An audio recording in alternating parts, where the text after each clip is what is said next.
दर्शक बंधु कहा निर्देश में बालेश्वर जिला सिमुलिया ब्लॉक अंतर्गत मातकोणा सरकारी बालिका उच्च विद्यालय सम्मुख में पड़ुछि मालमाल दुकान केबिन।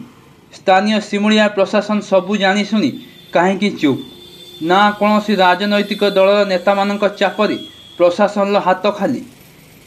किंतु एठी प्रश्न उठुछि गोटे सरकारी बालिका उच्च विद्यालय सम्मुख में किपरि बेआईन भाव में मालमाल दुकान केबिन पकाई विद्यालय सौंदर्य को नष्ट करा जाउछि ताहा तो आपण मानक सम्मुखरे।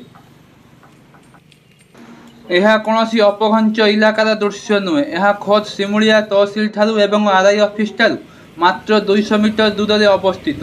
हेले एठी प्रश्न उठुछि केमिति केजाने पड़ुना स्थानीय प्रशासन नजर ना जानी शुनी स्थानीय प्रशासन चुप।